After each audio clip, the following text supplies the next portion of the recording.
Which camera I'm looking at? I'm not looking at the camera. Do I look at the camera? Your camera is this Okay. camera. Your camera is this camera. and Okay. then, Three. That's his camera. 3, 2, 1. Hey guys, welcome to the 6th podcast of Clappy and Frank. Can't believe it's 6th already. Wow. Got tremendous feedback. We're at almost 2,000 subscribers. Everybody watching, Baruch please Hashem. like and subscribe. Just right there at the bottom of the screen, like and subscribe. My Shurabashkin episode has over 10,000 views just on YouTube. All our episodes are doing really, really well, and it's becoming dangerous to walk down the streets because everybody's making huge short stops, screeching out the window. We need more content. We need more episodes. It was very busy over the high holidays, but me and Moshe are finally back in the studio with a top guest, and we're so happy to be back. Devonte, why do you want to become Jewish? Oh, so we jumping straight in. Right, straight in, bro. Let's do it. So, you guys know Torah, right? And I guess you guys, you know what they said, that Hashem made us a promise that before the Mashiach reveal himself, that he will convert all the converts. So, you know, it's just, So you want to be part of that?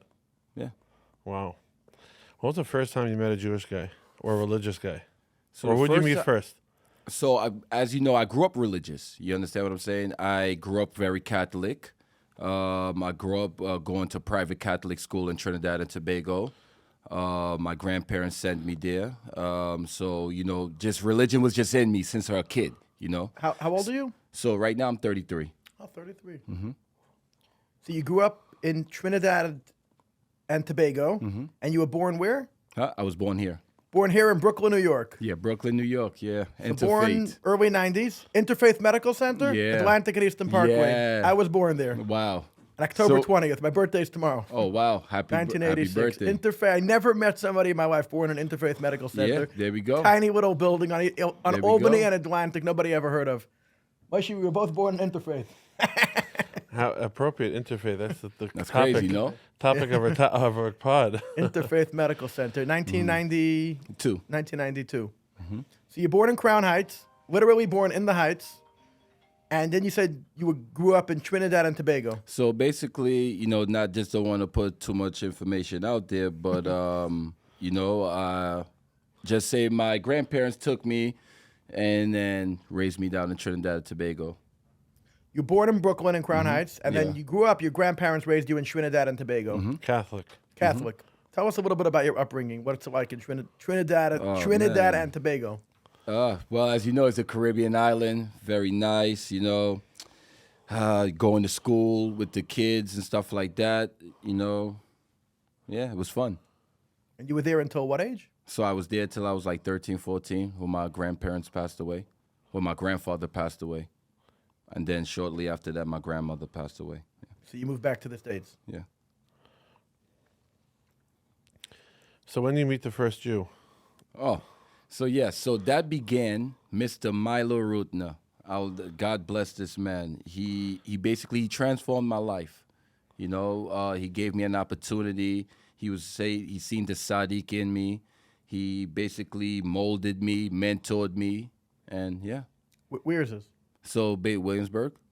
So you came back. You were 14 years old. So we're talking about like 2005. You come back to Brooklyn. Where your mom lives, and you met your first Jewish person. No, so I didn't meet him till Right. I was like 19, 20, right out I got out of college. So yeah. How'd you meet him? So basically, long story longer, just was taking my cousin to school one day, and I was tired of working at McDonald's. Honestly speaking, I was tired of working at McDonald's, whatever the case may be, wanted to make more money. So walking down the block, and I just seen him outside, and something just told me just to ask this guy for a job. Like, just ask him for a job. What's the worst that could happen? That's So what again, I told myself. you're working in a McDonald's. Yeah. In Brooklyn, in the city. Yeah, Brooklyn. In Brooklyn. Yeah. And Ralph and Clarendon. Shout out to the McDonald's there. you see a guy outside the McDonald's No. I'm walking my cousin to You're walking school, your cousin to school? in Bushwick. in Bushwick. Yeah, And he because meets that's where the my guy on the aunt way. lived. That's where my aunt lived in Cornelia. So I'm walking my cousin to school. I'll never forget this. And then I just asked him. I was like, "Hey, listen, can I get a job?" You see a white guy. No, not a white guy. I just Jewish see guy? a person. I just see a person, and I just What was his makeup? What did he look like? Just like a regular guy, you know, red, Hasidic black Jew. and white With the Hasidic curls. guy. Oh, with he's a curls. Hasidic guy. Yes. Yeah. Oh, so you see a Hasidic guy. Yeah, and I just random. I'm like, At- hey, listen, can I get it? Like Hashim just told me, like, ask this guy for Stop a the job. guy and you're like, hello, sir. Can I get a job? I was walking by and he was standing outside the construction site. And basically I just stopped. I was like, hey, can I get a job? And he told me straight up. He was like, listen, I tried to hire a few of your friends around the corner. They didn't show up. If you want, you come, you got a job. I'll even pay you more than what I was going to pay them. And you were 19 years old. I was 19 years old. And it changed my life after that. He told me, go, drop your cousin off to school, come back, put some boots on, come back, and if you're serious, let's see what you're made of. A construction job. Mm-hmm. Just sweeping up the construction site, cleaning up, and then I just developed from that. He always tell me, like, just pay attention. Pay attention to everything that goes around Get you. this godly intuition. You stop this guy, Hasidic guy, you ask him for a job. He says, drop off the kid in school, come right back, put on boots. You have a job. He has Yeah. no idea who you are. No Never idea met who you you are. before. You have a job on the spot. Yeah, right there on And you the come back spot. like a half an hour later. Like probably longer than like 45 minutes And later. whatever. And you're Yeah. working for the guy. Yeah, and No. I never looked back since. Never looked back since. Never looked back So you're working since. construction, like residential, commercial, or So basically, he was a big developer in Williamsburg. Big developer. He managed a lot of construction sites. Managed a lot of construction, basically property stuff like that. So he would hand me all of the put it like this: all the work that he couldn't handle, he would just give it to me. Like, hey, go over to this building, make sure it's clean, make sure it's this, that, and third, make sure the workers come, make sure the delivery there, stuff like that. So a project manager. yeah. That you met 20 minutes earlier, now you're the project manager. No. It time. took me years to get there. It took me, I'm being honest with you. It took me years. I mean, it took me about 2 years to get to that part of my life, you know? So And then that's after that, 19 once he realized that I was persistent, like I always wanted to work, I would stay late, you know, I even bought me a van. Like I was just, you know, eagerly willing to learn. And then when he found out that I grew up religious, because I told him, he was like, what are you? Are you Muslim? Are you Catholic? What are you? And I was like, I grew up Catholic. But I always told him that basically when you go to Sunday school and you go to Saturday school in Trinidad and Tobago for religious studies, you'll learn a lot about Judaism. Because as an Orthodox Catholic, they teach you stuff about it. That they always say, like, in order for the Mashiach to reveal himself, all the Jews need to be in Israel. So, but then when you go and you talk to the bishop and be like, hey, listen, question, if they say only follow one God, why do I have to pray to 3 other gods? Why do I have to pray to Rosemary? Why do I have to pray to Paul? Why have to pray to this guy, that guy? And they always be like, shh, listen. Go pray the rosary 10. So as a child, all these questions bothered you? Yeah. Like Abraham? Mm-hmm. Wow, unbelievable. So you called up McDonald's and said, I'm not coming to my shift? I'm saying, how did that work? No. So basically, I just went basically the next day and I told him, like, listen, I'm done. You know what I mean? That's it. But you were there 45 minutes later with Boots working, and then you were supposed to probably go to your shift that night. No, that was my day off. Oh, it was your day off. Yeah, it was So the my next day day off. you walked in and you said, I resigned. Yeah, I resigned. Did it like a mensch, you know, Yeah, classy. It's not 100%. like you just didn't show up. No. Of course not. The one thing about me, I'm very business oriented, thanks to my mom and thanks to my family. They trained me very well. So, yeah, You're pretty reliable. very It reliable. took 4 times to get you here, but you know, besides that, Listen, you got to understand. I'm like, for first time, what happened was we had a little issue with one of our properties upstate where we had to go check, you know, we had a breaking in, we had to go do police report, this, that, and the third, stuff like that. right? Got you. So 19 to what? At what age would you say you said, you know, that guy Rutner really inspired me, helped me move forward in life? At one point, you say, you know, maybe I'll join the club. I won't call it a club. You know, that's a wrong way to put it. I would call it an awakening, because if you understand, you only. So basically, converts are supposed to convert between 20 to 40, because Hashem always said that, listen, there's the age that you should know that is a one and true only God. What would you tell people working at McDonald's, you know, based on your story, how you're working at McDonald's, but you knew there was something bigger in life, you could grow farther? Not You're that talking about McDonald's- people at McDonald's making money now. Now they are? Yeah. Oh, okay. And Yeah, they get yeah. free food? What's the deal? You get free food when you work there or no? I don't know how it is now. Then, when you worked there. But back then, yeah, Unlimited? whatever's left over, then you could take home leftover, whatever, gotcha. But how would you tell people working at McDonald's about finding opportunities like you did? How do you find new opportunities? How would I say it? So basically, working at McDonald's, there's so many opportunities you could take because you could get free tuition to go to college. You can upgrade to a general manager. You can upgrade to a district manager. There's so many different opportunities at McDonald's. Within the within the If company. I understand correctly, McDonald's is a franchise. That means for $1 million or $2 million or $3 million, almost anybody could buy a McDonald's.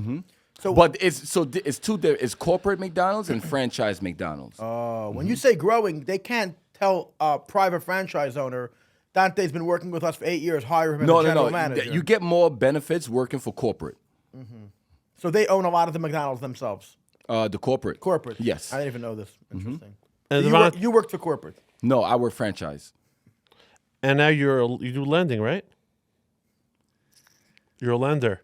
So that's how you became Jewish. You know, the Jewish people with the lending money, you put right in. They put you right in. You say you're lending money, you're in. You don't got to do any. You don't got to talk to a rabbi. Wait. Let me stop you right there. I don't lend money. Oh, you don't lend money? No, I don't lend money. No. They give advances. Who, me? Companies that lend money, they advance the money as a They loan. advance their money for either asset backing, or they do it off of future receivables, or they do it off of collateral. It's all depending on what market and what the person is willing to put up. Oh, well, a need. But you mostly do unsecured loans, right? That's what you currently do, Devonte? So basically, I'm an underwriter. Gotcha. Oh, so you're the brains. That, Wanna make sure that's that- not necessarily the brains. I would just say I'm the one that puts together the loan, send out the offer, and yeah, that's it. Got you. So what do you prefer, construction or underwriting? Me personally, I like it both because I still do construction now. Oh, you do? Yeah, Nice. of course. Because sometimes we do, like me and my buddies, we do buy and flips. What's the biggest difference that you've seen with Orthodox Jewish people and, let's say, people from Trinidad? What would you say the biggest top three things that, like, wow, this is interesting? It's the same thing because it's community. In Trinidad, everybody knows each other. It's one way in, one way out. Community is same thing as Orthodox Jews. Community. Number two, a sense of God. We love God. So these are the similar things. Yeah. Okay. And another thing also too is a sense of family. We love our family. We love family gatherings. That's the time where we sing and we laugh and we rejoice around family gatherings. I know. Right. I've seen the Trini Pride and the West Indy Parade. I live around the corner. Of course. So I asked actually one of my Instagram videos,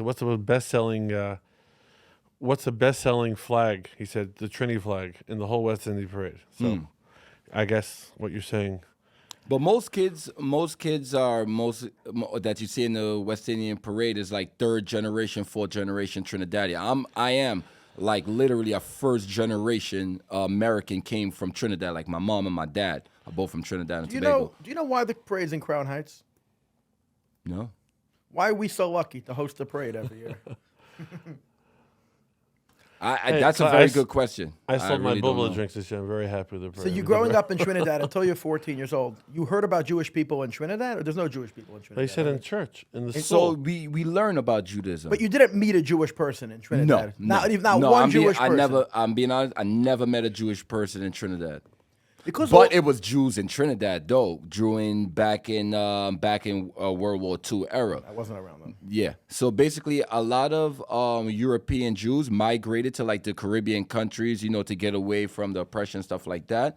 Thank God, they got away and they went to the Caribbean islands. But after the war, some stayed, some small communities stayed just to stay, and some migrated to like Guyana, migrated to South America, like Argentina, stuff like that. So what's the biggest difference in culture? Or are you saying there's no difference in Jewish religious people and Trinidadians? Are there differences or very similar? So it's dependent on how. Remember, Jewish is different types of Jewish people. Right, religious Jewish. Religious. So what you want to do? So you want to go on the Sephardi side, or you want to go on the Ashki side? Right, anything. What's the biggest Okay, difference? so Sephardi. So it's no biggest difference. The difference is Yeah, biggest between Trinidad people and religious Jewish people? You told me three things that are similar. What are the biggest differences? Damn, you got me thinking now. Yeah. I never really thought about that. What's the biggest difference? I have a different question, because everybody we ever had on the show was Jewish so far.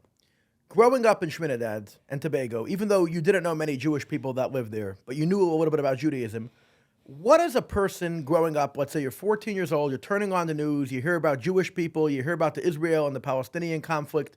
What's an average person in Trinidad and Tobago turning on the news, hearing about Jews? What do they think about Jewish people? Honestly speaking, they love them. They love them. They love in them. Trinidad and Tobago. Yeah, they love them. They're yeah. pro-Israel? Yeah, 100%. Oh, you're saying, so it depends which country a person would grow up in. Yeah. What a non-Jewish person would think about a Jewish person or the So state of basically, Israel. I can faithfully say my country backs Israel. Trinidad and Tobago backs Israel 100%. I checked the voting record in the UN, that's what I'm going to see? Yeah, 100%. Oh, yeah, very cool. Yeah. What's the biggest misconception Jewish people have about Trinidadian people and black people? What would you say the biggest misconception? Can I be honest with you? Yeah. A lot of Jewish families use Trinidadian nannies to raise their kids just because of the structure and the discipline that we have within our culture. If you know, what I mean, we can all agree to that.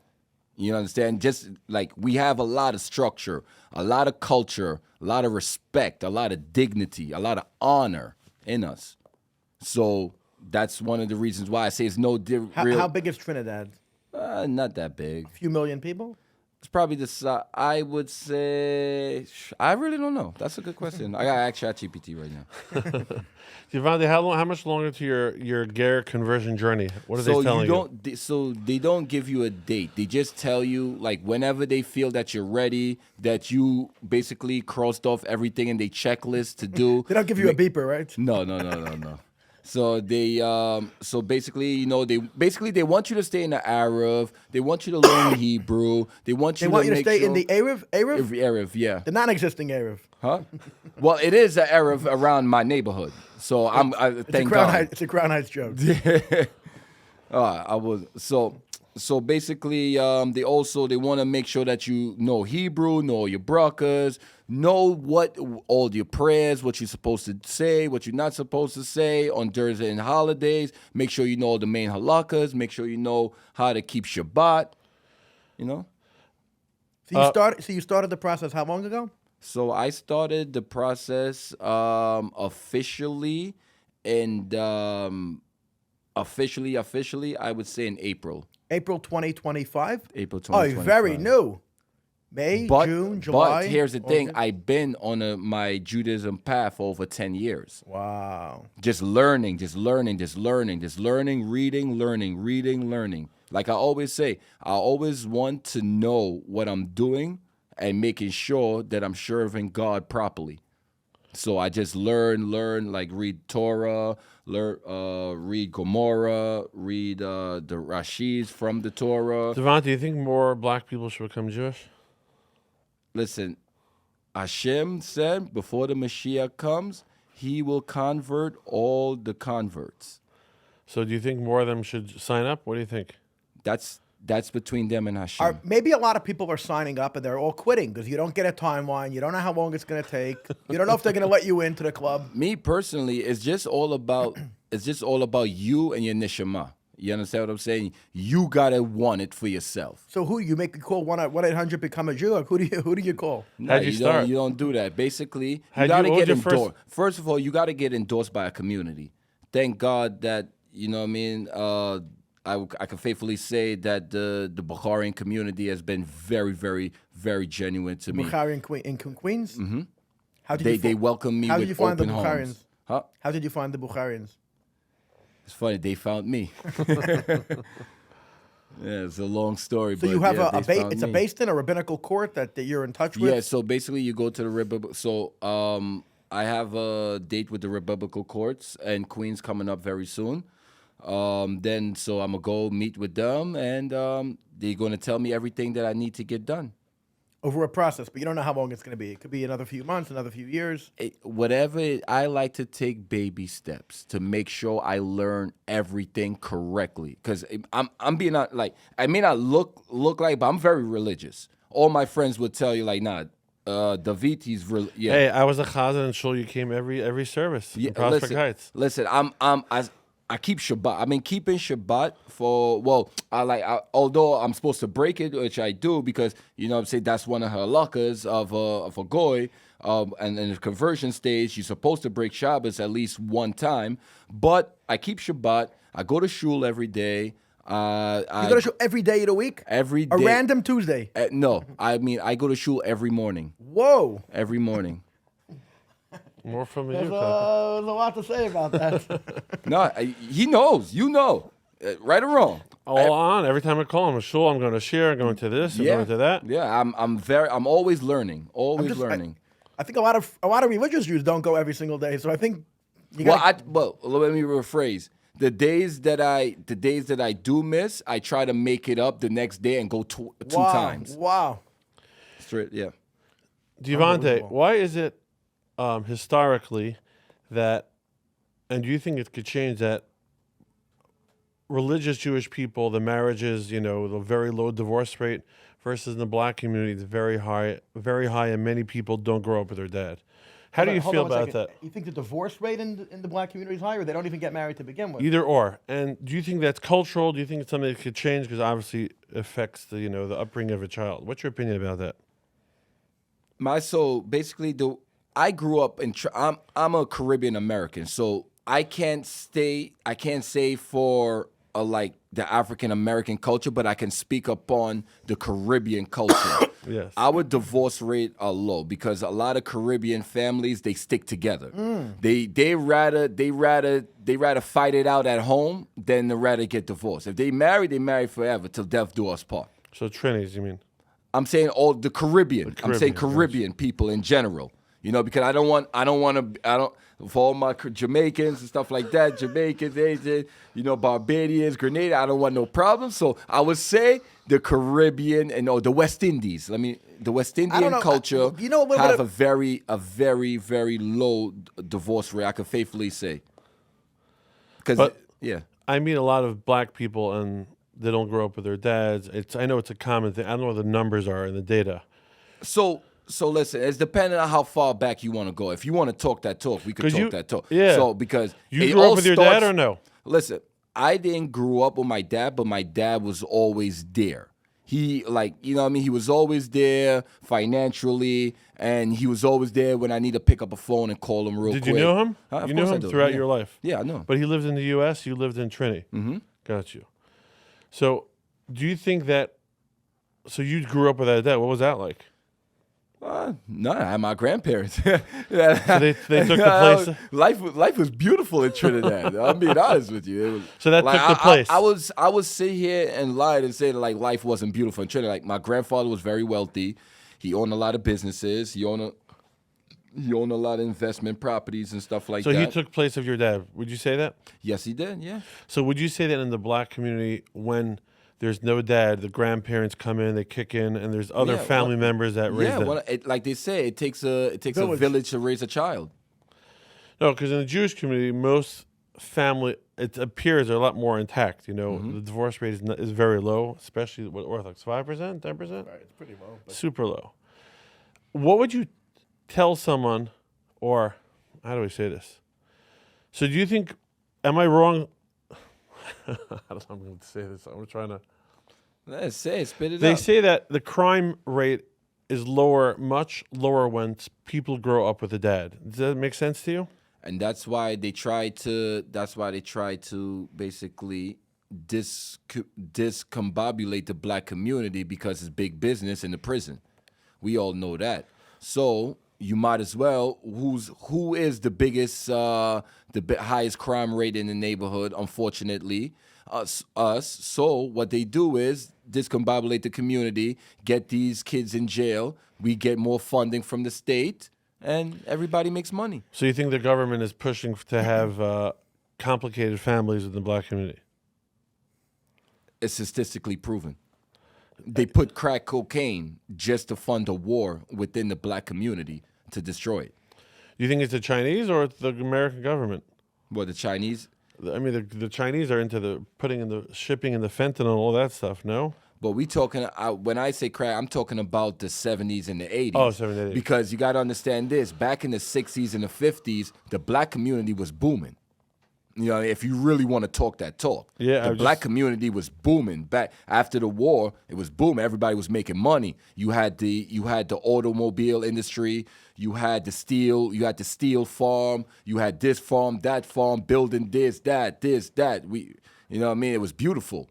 But it was no money within the government. So what they said and do, they needed money to fund their little war and their little secret operations going on. So the rest is history, you know. So you think it was done intentionally to make money to fragment the black community? That's how you feel. Listen, it's not the way how I feel. It's just statistically proven. I don't want to talk about. Are you referring to? I read many books on this in this documentaries that like rich white people are doing drugs that gets like small jail time, and then black people are involved in drugs that get like life sentences, like heroin versus cocaine and crack. It's like there's like a whole theory on this. That in certain communities, like they do similar drugs and they get like little slap on the wrist, you know, community service. And the black community, they get like 20 years. They're like, oh, that's a type of drug that's like really dangerous. Yeah, because you got to understand this. The black man that got caught with a couple of nickel bags of crack or cocaine or whatever he got caught with, who was his lawyer? A legal aid. What they trying to do, they just trying to move on to the next case. And who's the legal aid having lunch with? The prosecutor and the judge. They all hand in hand together, singing Kumbaya. They all have the same boss. Yeah. You're saying the criminal justice system. Let me finish, though. But, you know what I mean? Let's just be honest. Even the black rich guy, too, is the same thing with the rich white guy. They can afford a lawyer that's going to run up in that court and be like, yeah, listen. It ain't going down like that. Just give my man a ticket, throw this away, and I'll buy you lunch later. Lunch, more than a lunch. No, I'm just kidding. So we're talking, I'll make a donation to one of your campaign or whatever charity. We're talking about the general criminal justice system is very, very corrupted and doesn't do well for the African American black community. I would say it doesn't do well for anybody that's living in an urban community, because you got to understand this: these legal aid don't get paid much. So what they trying to move on to the next case, to the next case, to the next case. Some of them are overworked. Devonte, what do you think the cure? You said they targeted. What do you think the cure? How do you think we could bring more education to the community and to have their dads stick around longer, or is it just culturally that's not the way it works? Government has to stop locking them up. Put it like this. And do you think cops are racist? Me, I love the cops. I love police, man. You know what I mean? Listen, I love, like I told you, I love them until they start harassing me. But yeah, I have no beef with the cops. I'm happy that they're around, because they bring some type of law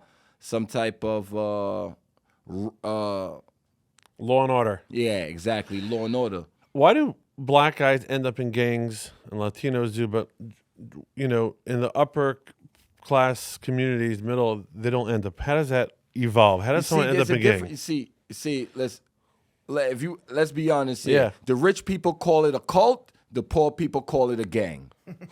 A cult or a club? Whichever one you want to describe it as. So you're saying everyone's part of a gang? Everybody's part of something. Everybody's part of something. Talking about in poor communities, everybody's part of something. Well, even in the rich community. I just said the rich community call it a cult or a club. The poor community call it a gang. So what am I in, for example? What do you mean? Like, what am I in? Like, which club is he which part club of? am I part? I'm just trying to. It's the first time I'm hearing about this. I don't know. Which club do you? Saying if I go to a synagogue every week with the same group of people, I'm in a club. No, you're not in a club. You're just serving Hashem. So you're saying you're in the Chabad club, right, Devonte? No, I won't say he's in a. He's just serving Hashem and fulfilling Hashem commandments of going to shul every day, davening with 10 guys, and yeah. So somebody growing up in the projects and they're part of gangs and clubs and whatever you want to call it. How do we break that streak that they get out of the projects and they like get part of the middle upper class community? What do you think the trick is? What? But repeat that. Sorry. A kid growing up in the projects, going to a very underperforming public school. Mother is a single mom. The father's away, whatever. Non-existent. You know how Non-existent. much people made it out of that situation that you're talking about right now? I don't So it's all you got to think about it. It's all about the kid's mind frame. It's all about what he's willing to accept. It's all about what what Hashem have planned for him. So what's the typical path of someone who does get in trouble in the Trinidad or the black community? What's usually the parent, the dad's? I mean, what do you see the way things fall apart? What do I see? So the way how I see it that it falls apart is it's not mostly that it falls apart. It's all about timing. It's all about timing. The father could be away for some time. Yeah, the kid may go through difficult challenges and stuff like that, where he's looking for a male figure so he can understand the way of life. But yeah, he turns to the streets, whatever. But once the father come back around, it's all about the kid. Do he want to accept his father love and stuff like so? Yeah. What did you see? Like, what are the percentages? Like, a lot of them, they reunite with their fathers and they have a good relationship and it's a good mentoring program, or? So basically, when I was growing up, all my cousins had great relationships with their fathers. I just want to put it so I didn't really see that in my household because, like, for instance, my uncle raised all his kids. All my uncles, my Uncle Bro Joe and the rest of them, they all raised their kids. They was always there for their kids. So I didn't really see it within my household, but did I see it outside my household? Yeah, but everybody has their own. Something I noticed is that in the Jewish neighborhoods, the Jewish people run the stores in their neighborhoods. In the Chinese, they run those stores. Somehow in the black neighborhoods, the Latinos are running their stores in their neighborhoods. The Yemenites are running the bodegas. How come the black people don't run their own businesses besides the beauty salons maybe in their community? Why don't they have that entrepreneurial spirit like you see the other communities? What do you feel about that, Devonte? So it's all about depending on the neighborhood that you live in. It's all about the neighborhood. If you're living in a city life, then everything is monopolized. But if you live in a county, then it is black businesses. I'm not going to sit here and say it's not black stores. It's really good, very good developing black towns within America, which is black-owned stores, black-owned this, everything is black-owned.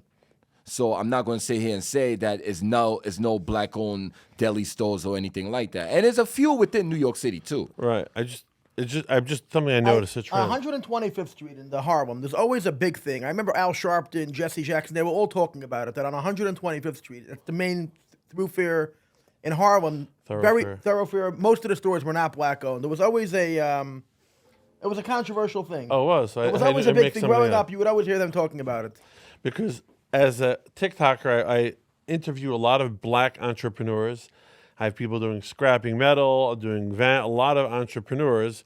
So I'm very much and broken English. I like that. So I think what I'm saying. I think we could do a push or a training or teach or we need a lot more strong black mentorships. Mentorship? Do you think I think a lot of mentorships. Can I be?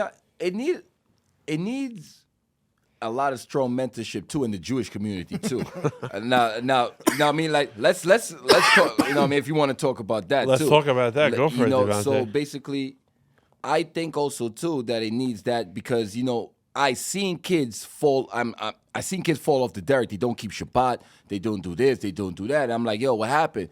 It was like, I just lost love for the religion. And I'm like, why? You know what I mean? It's like, look, Hashem is blessing you. Look, you're Yid. Like, you know what I mean? You're supposed to be happy. You're supposed to have simcha. You know what I mean? You're supposed to have joy. So it also needs that too, especially with the younger generation now growing up, because it's not like how it was back in the days when we was growing up, where we had love for the religion because we understand the power of prayers. You understand? These kids now, they don't understand the power of prayers. They don't understand that if you serve Hashem, the rewards that you will reap from it. So you got to mentor them. You're going to be a big mentor one day in the Jewish community. I do. You do it already. Yeah, I do. You have a lot of energy. You're very motivational. You're very positive. You have good force. Where did you get this from? I would say the people around me. Everybody around me, everybody around me is just have the same type of energy that I have. But you said that the male figure in your life growing up till you're 14 was your grandfather. Mm-hmm. Could you tell us? And then after that, it was my mom and my uncles and my cousins. You know what I mean? They filled the void in for my father when he wasn't there. Would you share us a little bit about your grandfather? So my grandfather, God rest his soul, he was a Sadiq. His name is Leonard Applewhite. Yeah, he taught me everything. He taught me the way of life. Like he taught me how to farm. He taught me how to how to be a plumber at a young age. He taught me how to cook, clean, everything. It's like every tools you need to be a man, he taught me very young at a young age. He always used to say, I ain't gonna lay out here be no king jackass. And then he passed away when you were 14. Mm-hmm. How was that very hard on you? I mean, I would imagine. Yeah, man. I fell in a real bad depression when I was a kid, man. It was sudden, or he was not well? He fell sick, and we flew him back up we flew him from Trinidad up here, and he was in the hospital, and yeah, passed away. How did your mother and father feel about your Ger Jewish conversion journey? They love it. My parents are still religious till this day. My mom still wraps her hair when she goes to church and stuff like that. Oh, just like us. Mm-hmm. I remember back in the days, I always used to, when I was a kid, ask my mom, I'm like, Ma, are we Jewish? And they'd be like, you're my little Israelite. What's Jewish people's biggest misconception about black people, would you say? Like, what do they think? But you have to understand this. When you talk about black people, what are you talking about? Southern blacks? Are you talking about overall? Northern Like, blacks? what do Jewish people think about that? Like, oh, you're not like, I'm sure You you gotta can understand this. I'm pretty sure none of you guys probably know, but when they was hanging blacks, they was hanging Jewish people too. You ever heard something called a sundown town? A sundown town. Sundown town. No.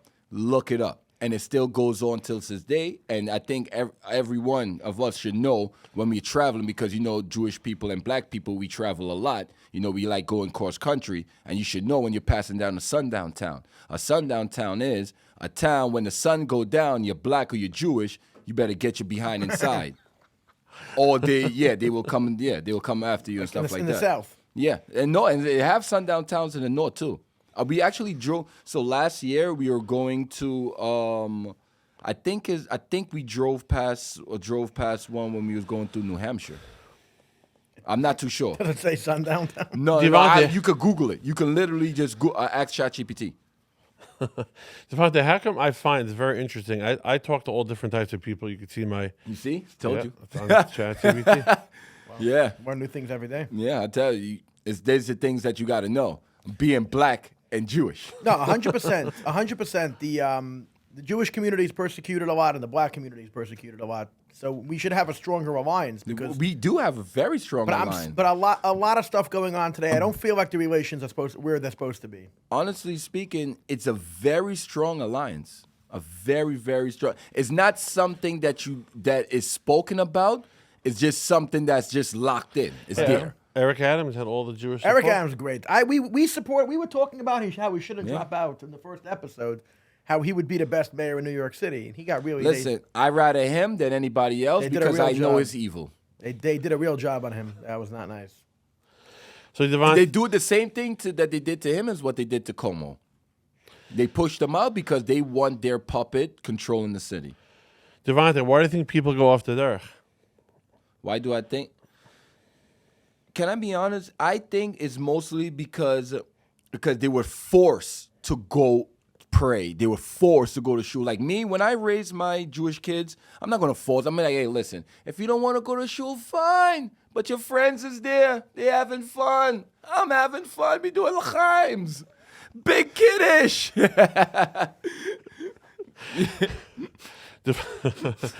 Devonte, which traditions are you going to bring into the Jewish community from your Trinidadian background? Are we going to see a Trinidadian restaurant? Like, what can we expect once you sign up? I won't say. What traditions you gonna bring in? Well, let's not say sign up. Once, Okay. once he's accepted. Let's just say when Hashem, when I finally finish my conversion and I'm a Yid and I'm recognized in the state of Israel. So basically, a lot of Trinidadian customs, a lot of Caribbean customs are more Sephardi. Although now I am officially going the Chabad route. Why is that? Why is that? Because You drink more? Or? So basically, I feel like the Chabad is just more like I'm the type of I'm like a Chabad, you know, because I'm loud, I'm energetic, I want to laugh, I want to dance. Mishechister anti. Yellow flag or no yellow flag? Yellow flag. Put it like this. I'm the type of guy, listen, I just want everybody to come to shul. I want everybody to daven. Are you going to become a rabbi, Devonte? Or you're going to stay as a businessman? Listen, whatever Hashem plans for me, that's what I'll do. Did you ever meet Nissim Black? Nissim Black? No, but I want to, though. Is he the most famous black Jewish person today in the world? Stoudemire. No, Nissim Black's more famous, no? I don't know. Me, I like House of Levy. House of Levy? House of Levy, yeah. I followed their conversion pattern since the beginning of their stages. I've been following them. And they made that aliyah, too. You want to become a rabbi? Do I want to become a rabbi? Rabbi Devonte. Listen, whatever Hashem have plans for me, that's what I'll do. So you have no plans If he wants me to be a Torah scholar, then I'll be a Torah scholar.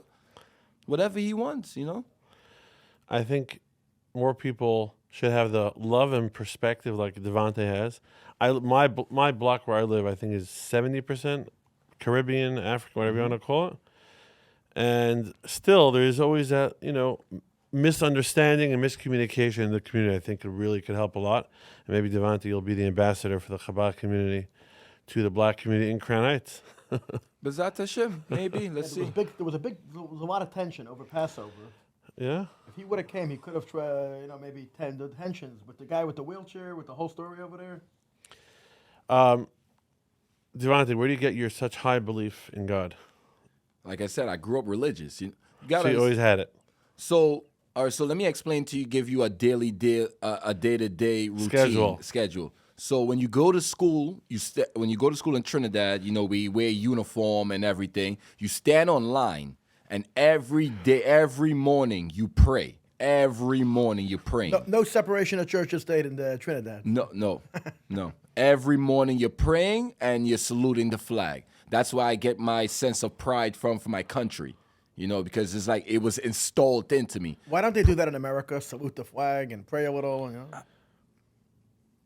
Because you got to understand, when they developed this country, they always wanted to keep church and state separate because that's how England was. That's how they based their government upon. Basically, the government was the church. So basically, when the American was developed, they always try to keep church and state separate. But in Trinidad and Tobago, we keep them together. Well, that's when I was growing. I don't know how it is now. So Devonte, you're not going to open up a Trini restaurant kosher Trini restaurant maybe? Maybe in Tel Aviv. Bring some dishes in? Yeah, maybe in Tel Aviv. The food's good? Huh? Some jerk chicken? Oh, yeah. Kosher jerk chicken? Oh, boy. There we go. Yeah. What's jerk chicken? Tell me about it. So jerk chicken is basically you take a bunch of spices, you blend it up, you season it, you make it very spicy.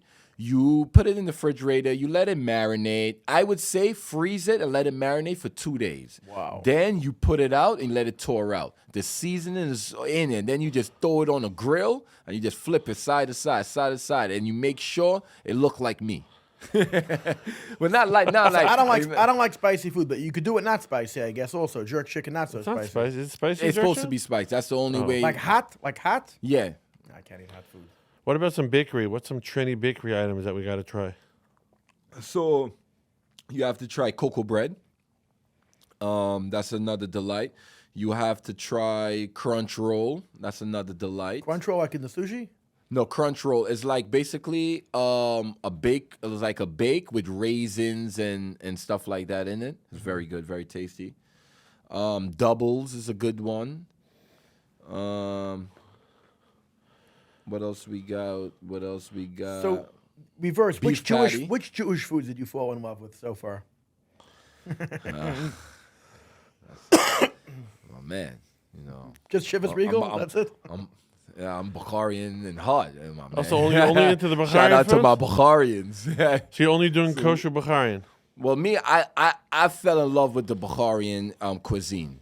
Because it's the same type of cuisine as the Caribbean. You know, the open fire with the grill, the plof is like palau. What about the gefilte fish, Devonte? You like gefilte fish? Of course, I like gefilte fish. Yeah, it's good. What about kugel? Huh? Kugel? No, not my thing. Chalent? Make sure it's spicy. Kishke? And make sure you put lamb meat in it. Shout out to my Bukharians. Matzo ball? You into matzo ball, Devonte? I'm into shorpa. Shopa? What's Yeah, that? that's a Bukharian soup. Soup. Okay, so you're all in the Bukharians. Well, Chabad and Bukharians go back many years. You know? I know. So there's Yeah. the Bukharians. One of the school. But coming to find out is I could be a Chabad and still practice Sephardi practices. Right, mix it up. Yeah, 100%. But And like you know, I think that's what Hashem have planned for me. But no rice on Pesach.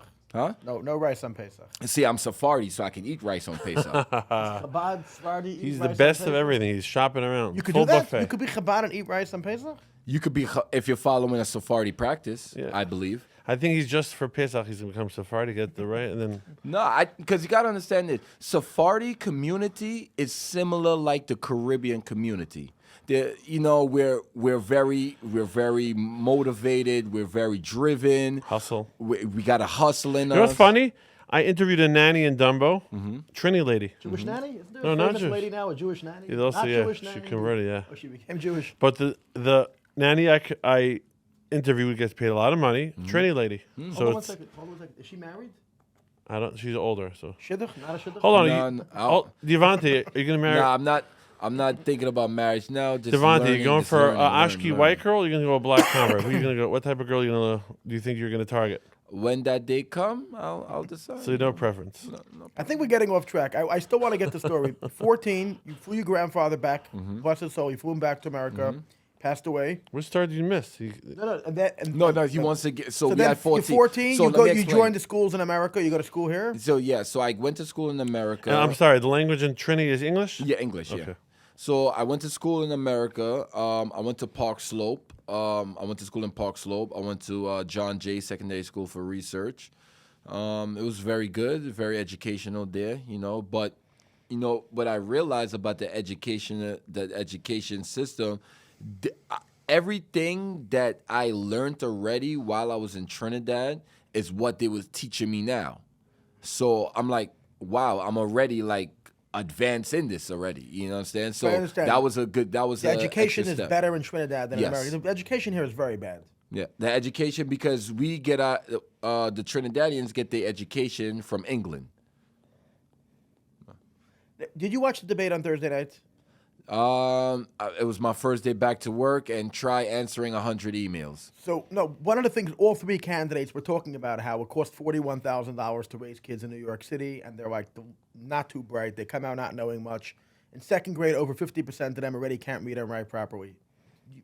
Do you know that we spend the highest cost per kid to send to school, but have the lowest graduation rate? So what's that about? What the education system need to do is just start doing a lot of. I know it sounds you know, like they say it all the time, but we need to start doing more career development. Start training the kids at young. Okay, listen. I'm with you. Yeah, we need a bunch of you guys to be accountants. We need a bunch of you guys to be mechanics. No, but these kids at 6, 7 years old can't read and write. You can't tell a kid at 6 you need to be an accountant. Why are they not learning how to read and write in school for $41,000 a year? I'm just curious. You know. That's a good question. I get when I have kids, I will find out. But then they pick on the yeshiva education. Meanwhile, the kids in public school Oh, you want to hear something crazy? I'm planning to go to yeshiva. Really? Yeah. When? When and where? So once I finish my conversion, I'm gonna go to Jerusalem. I'm gonna make the Aliyah to not making the Aliyah, but I'm gonna go to Israel for like a year and just go to yeshiva and lock in. Cause I tell all my friends that finish their conversion, don't basically like sit around in your house and think that you're gonna keep on with the practice and stuff. Go straight to yeshiva, learn. So when you come out, you're already intact. And there's no break-in or anything. Any good yeshivas for people that convert in America? You have to go to Israel? I think it's better for you to go to Israel. Have you been? Yeah, I've been to Israel. You've been already? Yeah, I've been there a few times. A Yeah. few times. Wow. What do you think about it? I love it. It's my second home. How's it different than New York? It's Israel, basically Tel Aviv is like LA.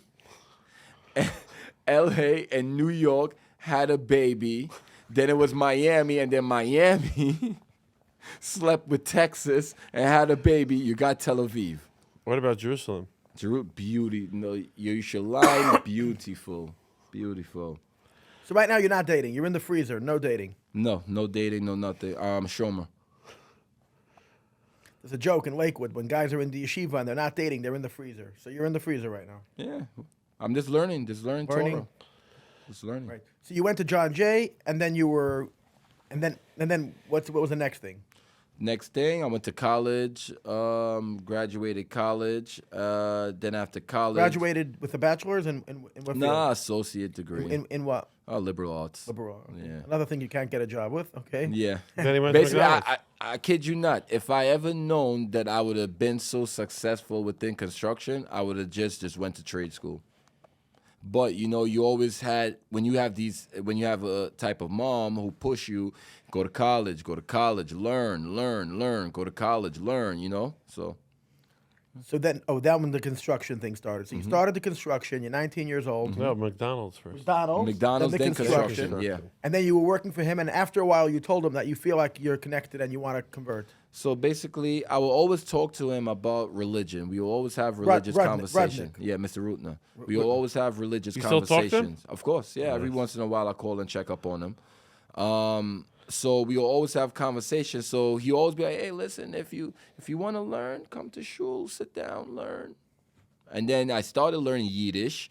But once you start to basically get into the Jewish faith, you start to realize that it's more than Judaism than Yiddish. You know what I mean? I want to learn Hebrew. You know what I mean? I want to read Torah. You know, I want to learn Torah. Do you know the Aleph Beis yet? Huh? You know the Aleph Beis yet? The Aleph Beit? Not yet. So you don't know Hebrew yet? So I know how to have conversations. You get I see you have like a few 100 words you know already? Yeah. Like I would say. More like 300. 300 words. Yeah. I can have a But conversation. you don't know what an Aleph Beis and zero yet? But like I don't know how to write Hebrew. But you know how to the letters or not yet? No. Not I just yet. know how to have a conversation. The when social you work part. socialize, yes. Got you. So what are you saying? Anything else? So we go. You go back to the so life you, history. Yeah. So then you continue. So you said you wanted to get in, and they were the Yiddish guys, the Hasidic guys. Yeah, then, and I learned with them. Right. But then I would always say like I want to learn Hebrew. And then be like, listen, we don't really, whatever the case may be, we're more focused on this. But if you want, we can basically, basically teach you about Hebrew and stuff like that. But that's not our main thing. Right. So what I did was I was like, you know what? Maybe I need to go out and start searching for people that want to teach me Hebrew. Okay. And that's when I met the Sephardi's and the Bukharians. Right. Yeah. But right now you daven by Chabad. Yeah, Davin Habad. Rabbi Yeah. Hecht. So how did you bump into Chabad? So it's so crazy because I walk past that building all the time because I go to the laundromat right across the street from the Chabad, and I always will sense a presence every time I walk by this Chabad all the time. So basically, I go learn Torah in Mill Basin. By who? Basically the Sephardic synagogue of Mill Basin. So and he was like, listen, you're beginning your conversion stage. You need to find a rabbi that's willing to endorse you. Because that's one of the requirements. You need an endorsement rabbi. You need a shul to endorse you. So they say, so basically, The shul is going to endorse you, but you need a rabbi to endorse you. You need somebody close to your house where you could go spend Shabbat, where you could like go a mentor. daven. Yeah. Not even a mentor, more like where you could go daven every morning, where you could go learn Torah, see that you're when legit. you can't come to. I want to see that you're committed. Yes. So we found Rabbi Mendy Ches, and he welcomed me in with open arms, and I never looked back since. How many years ago was that? I actually met him back in July.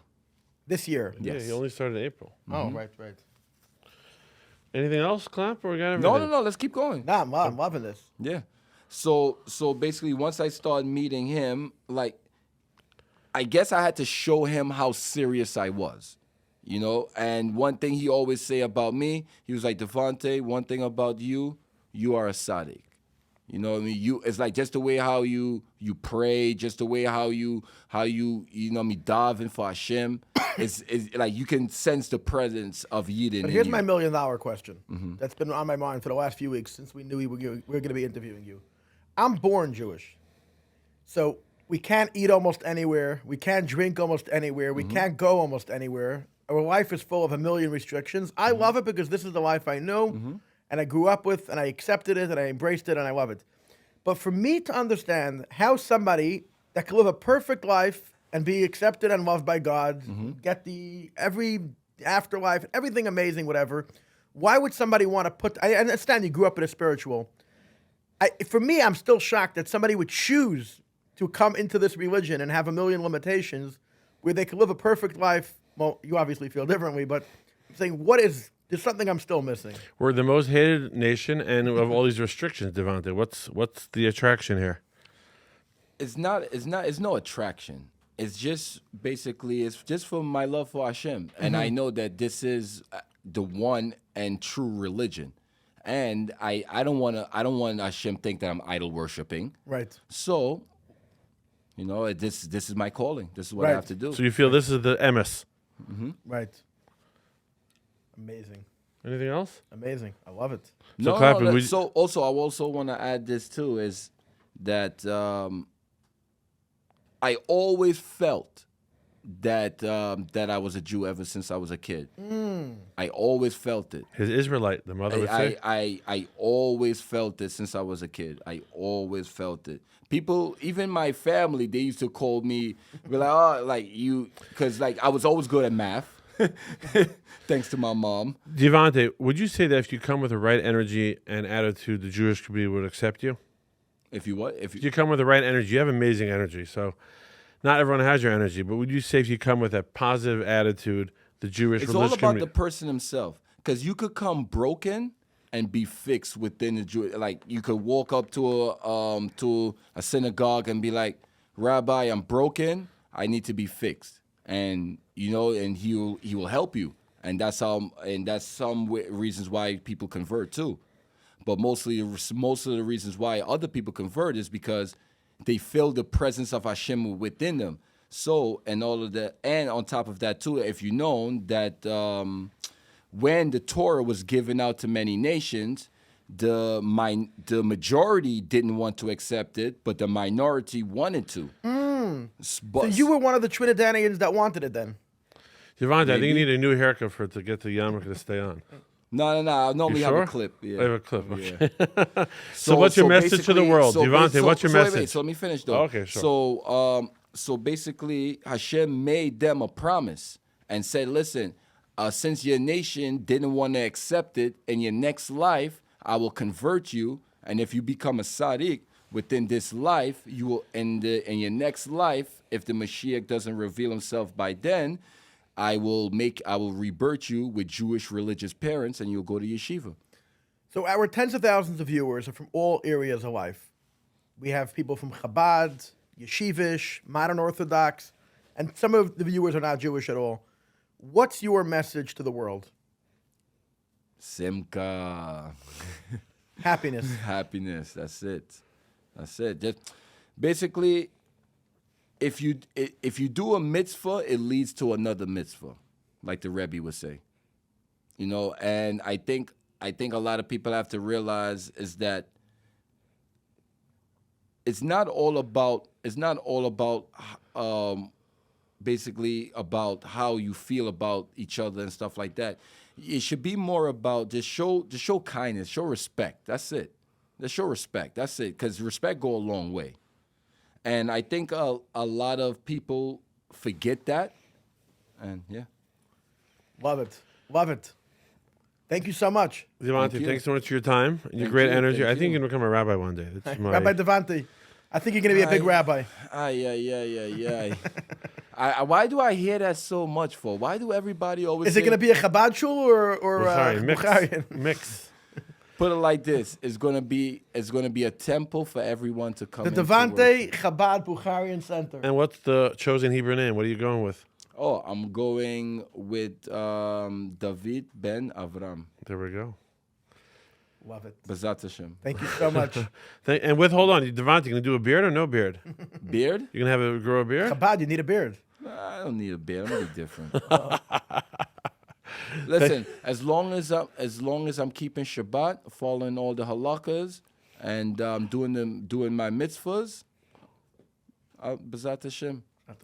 Thank you so much. Amazing. Thank you so much. Thank you so Thank much. you much to the Theorist Guys podcast studio here in the city. There's, I think it's the name of a shirt. No, it's his company, right? The company? Studios, yeah. Theorist Oh, Studio? wow. Isn't there a company, Theory? Yeah, Theory. And your channel's what? Theorist podcast. Theorist podcast. Nice Theorist people. Studio. Beautiful place. Beautiful place. Feel very accommodating. professional here. Yeah. And thank Always- our... And also, I want to thank you guys for having me. I know we had a few hiccups, but I'm finally here. You're a true celebrity. Come, you hiccups, you I can't think it's come. going to be a follow-up like in 3 years. It's going to be a good follow-up. Oh yeah, 100%, 100%. So let's talk about current times. What's going on? What do you think about the Knesset in Israel as Jews? The Knesset in Israel? Yeah, what do you think about the politics in Israel? I don't know. Do you know it's like a big thing going on with the circular, like the non-religious Jews going after the religious Jews within the Knesset? It's been going on for the last 75 It's years. disgusting because you know that also trickles down to the military. From what I heard, that where they will hold supplies from the military because this general have beef with this general because of a situation, stuff like that. There's a rally going on 2 blocks away from here. There's a big rally going on. Protest the Israeli government for trying to draft the Orthodox people into the army. That's a fight been going on for the last 75 years as well. I'm being honest with you. I think everybody should, defend their country. You know what I mean? It's like either I feel like try to use religion for a way out because you don't want to serve your country. No, But because you have to, because at the end of the day, you're reaping the benefits of other people. No, Torah study. They're serving God and the country by studying Torah. Even David, who was a big conqueror of the Jewish people, conquered, Jerusalem and everything, he also agreed that a lot of people were exempt from the military because they were studying Torah. David Ben-Gurion, who was completely not religious, he gave tens of thousands of paturas, releases, exemptions, Okay. that people should not serve in the army and they should study Torah. So this is already a gray area. I don't know all the ins and outs of it, but it's very tricky. Yeah, it really is. Devonte, you going to go black and white Hasidic or are you going to keep your colors when you convert? You're going to keep your style. What's the deal? I'll just keep. Listen, I'm gonna be very religious. I'm gonna be orthodox, but I'll just keep. This is me, This is how I dress. No hunting clothes. But the hunting clothes you're going to stick with. yeah, this is the way I like to dress. But when I go to shul, though, of course, I'll wear a suit. There we go. Oh, very nice. Very nice. All right. Let's keep it real. Thanks, Devonte. Thank you, guys. Thank you. Thank you, everybody, for tuning on to the Clappy and Frank Show. Subscribe. Clappy and Subscribe and Frank. like. Clap. Comment, like, any questions, comments, suggestions for guests. We love to hear you. We read the comments. I need to get better at responding to them, but thank you so much. Thank you so much. Thank you.